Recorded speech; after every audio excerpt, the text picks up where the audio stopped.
I want to encourage us to argue with ourselves a little more often. Let me explain.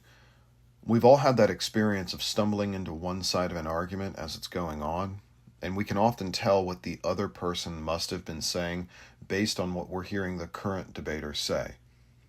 That's kind of what it's like reading Psalm 103.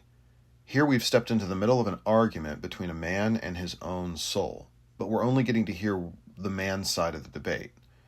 And that man is David, and he commands his own soul, bless the Lord, and then he gives his reasons. It's as if his soul has been pushing him in a different direction. Now, we know that throughout his life, David had many fears related to enemies trying to kill him, the pressures of being king, and most importantly, the trouble he would bring upon his own life through sin. And we know from elsewhere that he carried a tremendous guilt that was just incredibly heavy related to the selfish choices he had made in his life.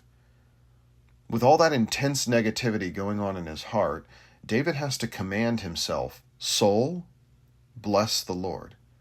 He has to shout through the noise in his head to reorient his soul to the truth.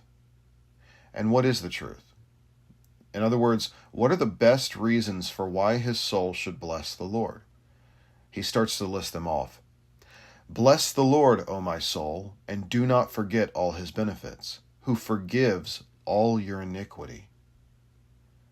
David's chief argument for why his soul should be lifted up in blessing God is that God forgives him. He leans into this point, saying, the Lord is merciful and gracious, slow to anger, and abounding in steadfast love. He will not always chide, nor will he keep his anger forever. He does not deal with us according to our sins, nor repay us according to our iniquities. For as high as the heavens are above the earth, so great is his steadfast love toward those who fear him. As far as the east is from the west, so far does he remove our transgressions from us. As a father shows compassion to his children, so the Lord shows compassion to those who fear him. David continues making his case for why his soul should bless the Lord, that the Lord is comprehensive in his forgiveness and love for David.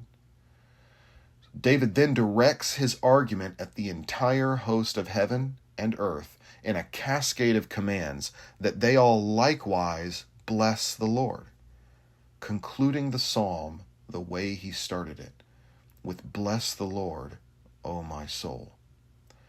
Perhaps you and I need to engage in arguments with our soul a little more often when negativity and guilt start crushing in.